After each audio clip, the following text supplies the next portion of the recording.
அன்பு நண்பர்களுக்கு ஹரியின் அன்பு வணக்கங்கள். வணக்கம் நண்பர்களே.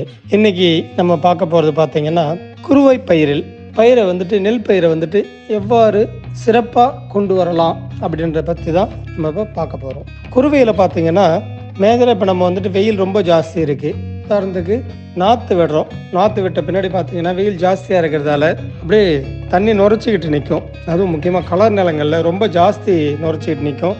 நாற்று கருகி வரும். அடுத்தது பார்த்தீங்கன்னா நாற்றோட வளர்ச்சி ரொம்ப குறைவாக இருக்கும். இப்போ நாற்றாங்கல்ல என்ன பண்ணலான்னு பார்த்தீங்கன்னா, நீங்கள் நம்மளோட கிரீன் கேர்னு ஒரு குருணை இருக்குது. அதை நீங்கள் ஒரு ஏக்கர் நாற்றுக்கு, அதாவது ஒரு மூட்டை நெல்லுக்கு நீங்கள் 1 கிலோ வீதம் யூஸ் பண்ணும்போது நல்ல தரமான சிறப்பான நாற்றுகளை பெற முடியும்.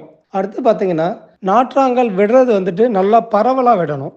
ரொம்ப பக்கமாக விடுறது. உதாரணத்துக்கு பார்த்தீங்கன்னா ஒரு ஏக்கர் நாற்று மினிமம் ஒரு 5லேருந்து 8 சென்டாவது இருக்கணும். இருந்துச்சு அப்படின்னா நல்லா பரவலாக விடும். அடுத்தது நாற்று ஒன்று மேல் ஒன்று முளைக்காது, நல்லா தடிமனாக வரும்.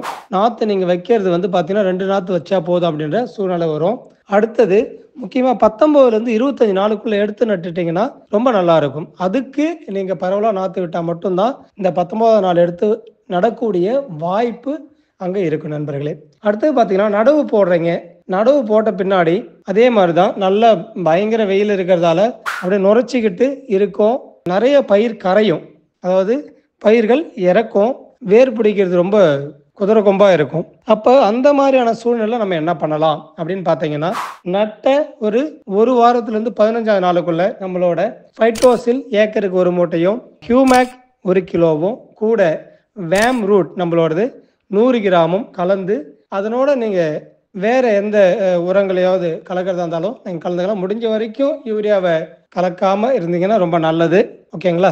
இதை கலந்து நீங்கள் போடும்போது ரொம்ப நல்ல வேர் வளர்ச்சி ரொம்ப ஜாஸ்தி இருக்குங்க. அடுத்தது பார்த்தீங்கன்னா இமிடியேட்டாக பச்சை கட்டி வரும். அடுத்தது பயிர் கரையாது.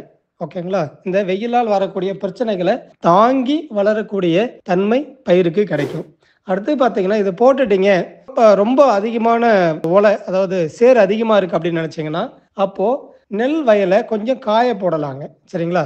தண்ணி விடாமல் கொஞ்சம் ஒரு வாரம் 10 நாளைக்கு காய போட்டிங்க அப்படின்னா நல்லா இருக்கும். இருகின பின்னாடி தண்ணி விட்டிங்கன்னா இமிடியேட்டாக நல்ல வளர்ச்சி கிடைக்கும் நண்பர்களே. அடுத்தபடியாக பார்த்தீங்கன்னா இந்த நேரத்தில் நிறைய பேர் நிறைய உரங்களை போடுவாங்க. இப்போ உதாரணத்துக்கு பாசி படியுது, அந்த வயலில் போயிட்டு நம்ம டிஏபியை ரொம்ப அதிகமாக போட்டோம் அப்படின்னா இன்னும் அதிகப்படியான பாசி வளரக்கூடிய வாய்ப்புகள் இருக்குது. அதில் பாசி ரொம்ப ஜாஸ்தி படியுது அப்படின்ற சூழ்நிலையில் நீங்கள் காப்பர் சல்பேட் ஒரு ஏக்கருக்கு 1 கிலோ வீதம் நீங்கள் எந்த மணல்லையோ இல்லை உரத்தோடையோ இல்லை நம்ம ஃபைட்டோசிலோட கலந்து போடும்போது அந்த பாசி படியறதை மேக்சிமம் குறைக்க முடியும் நண்பர்கள். அடுத்தபடியாக பார்த்தீங்கன்னா நிறைய பேர் ஜிங்க் சல்பேட் அடியில் போடுறாங்க.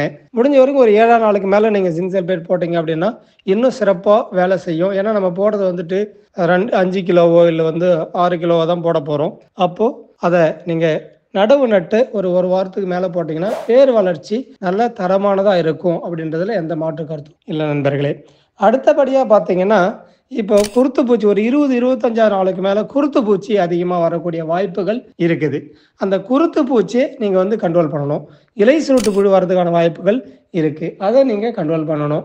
அடுத்தபடியாக பார்த்தீங்கன்னா சாறு உறிஞ்சும் பூச்சிகளும் இப்போ வரக்கூடிய வாய்ப்புகள் அதிகமாக இருக்குது. முக்கியமாக கருப்பு இலைப்பேன் த்ரிப்ஸ் இப்போ நெல்லில் பரவலாக வரக்கூடிய வாய்ப்புகள் இருக்குது நண்பர்களே.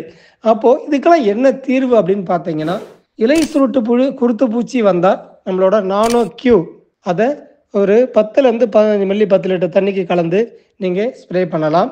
அதனோட நம்மளோட நியூட்ரா ஒரு 50 மில்லி கலந்துக்குவாங்க.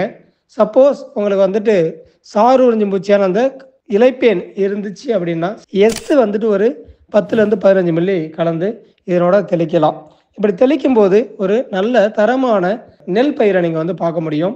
இந்த வெயிலால் ஏற்படக்கூடிய ஸ்ட்ரெஸ்ஸை குறைச்சி பயிர் சிறப்பாக வர்றதுக்கு நல்ல ஒரு தரமான வழியாக இதை நீங்கள் பார்க்கலாம். இந்த நல்ல வழிகளை கடைபிடித்து நல்ல மகசூல் பெற வாழ்த்துகிறோம். நன்றி நண்பர்கள்.